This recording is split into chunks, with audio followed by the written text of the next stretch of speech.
Dust hung thick in the air over the town of Dry Hollow, swirling in lazy gusts that scraped against wooden storefronts and parched land. A sun-scorched wind whistled through the broken panes of the old church windows. It was a place long abandoned by hope, except for those who clung to survival. Wyatt Kane rode into town with a rifle strapped to his back and a trail of regret riding alongside him. His boots hit the ground with a heavy thud, dust rising around his spays. He wasn't here for salvation. He was hunting a bounty, one that had eluded 3 other men. The wanted poster in his still bag bore a woman's face. Eloise Thatcher, accused of theft, aiding fugitives, and fleeing the authorities. Reward, $1,000. He wasn't in the habit of chasing women, but the bounty was enough to buy back the ranch he lost in the fire 2 winters ago. Still, there was something in her eyes on that poster, a defiance, a strength. He didn't like that it haunted him. And then he found her, hidden in the abandoned stable behind the blacksmith, her body bruised, skate torn, clutching a rusted lantern in one hand and a bundle of cloth in the other. "Don't come closer," she rasped. Wyatt didn't flinch. "Eloise Thatcher." Her eyes narrowed. "That depends. You come to kill me or save me." "I came to bring you in," he said, voice steady. "But you don't look much like a criminal." She laughed bitterly. "That's what they all say before they bind your hands and call it justice." But then, just as he moved to cuff her, she shifted the bundle in her arms, revealing 3 tiny faces, sleeping soundly, despite the grime and hunger. "My babies," she whispered. "Triplets. And if you take me, they die." Chapter 2. The Long Road East. Wyatt didn't sleep that night. He made camp a mile out of Dry Hollow, letting her stay under the canvas lean-to, the triplets swaddled and tucked into a nest of blankets and hay. He stared into the flames, her words echoing in his head. "You take me, they die." The next morning, he didn't turn her in. Instead, he loaded her onto the back of his horse, the triplets wrapped against her chest. "Where are you taking me?" she asked, voice brittle. "East," he replied, "to a healer in Barren Ridge. I know her. She'll look after the children." And after that, he didn't answer. Each day on the trail chipped away at the stone between them. Eloise fought the cold, the heat, and the hunger, never once complaining. She nursed the children when her body had little left to give and hummed lullabies that sounded like they had come from another life. At night, Wyatt heard her cry when she thought he was asleep. She spoke to her babies like they were the last good thing in a broken world. And one night, as the coyotes howled and the stars scattered across the black sky, she told him the truth. "My husband died 6 months ago. Shot trying to protect a wagon train from bandits. Afterward, I took in his wounded men, hid them in the barn. That's why they branded me a traitor." Why run? Because they don't care about the truth in towns like Dry Hollow. They wanted someone to blame, and I had nothing but my babies left. He didn't speak, but something shifted in him. Chapter 3. Ambush at Devil's Pass. They were 2 days from Barren Ridge when they hit Devil's Pass, a narrow stretch of trail that ran between jagged cliffs. Wyatt felt it before he saw it. The silence, the tension, and then the first bullet rang out. "Down!"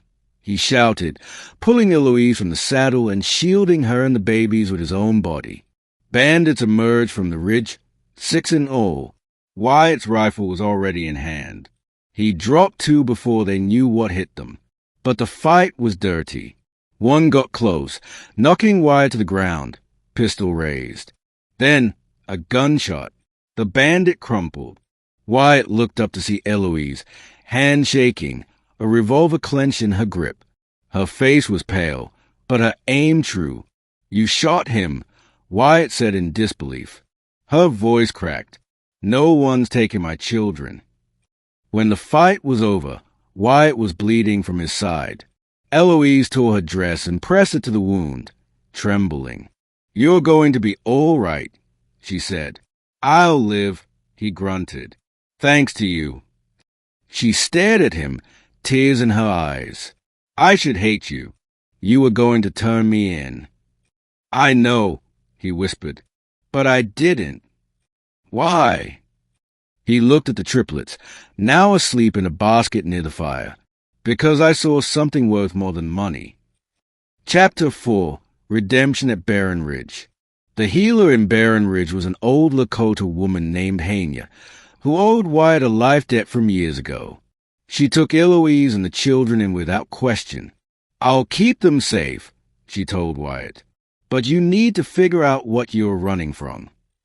Wyatt sat outside that night, staring at the stars, trying to remember a time he believed in second chances. He'd lost his family, his land, his purpose. But Eloise, she made him feel like a man again, not just a hired gun. The next morning, he saddled his horse. "I'm going to Dry Hollow," he told Eloise, "to clear your name. No more running." She tried to stop him. "They'll kill you." He smiled. "They'll try." Chapter 5. The Reckoning. Dry Hollow hadn't changed, but Wyatt had. He rode in like a storm, gun on his hip, fire in his chest. He marched into the sheriff's office and threw down the bounty poster. "She's innocent," he said, "and I'd got proof. The men she helped, survivors from Fort Garrison. I've spoken to them. They're ready to testify." Sheriff Norris, a bitter old coward, sneered. "And why should I believe a disgraced cowboy?" Wyatt stepped forward, eyes hard. "Because if you don't, you'll have the answer to a whole town that knows you turned your back on justice." It wasn't easy. It took days, testimonies, letters, threats. But in the end, the sheriff backed down, and the bounty was lifted. Wyatt returned to Barren Ridge with more than just news. He came back with hope. Chapter 6. Love in the Dust. Eloise stood in the garden behind Hanya's cabin, her triplets toddling around her feet. She looked up as Wyatt rode in, dust swirling behind him. She knew the moment she saw his face. "You did it," she whispered. He nodded. "You're free." Tears fell silently down her cheeks. "I don't know what to say." "Say you'll stay," he said, dismounting. "Say you'll let me build something with you. A ranch, a home, a future." She walked to him, placed her hand against his chest. "Even after everything." Because of everything.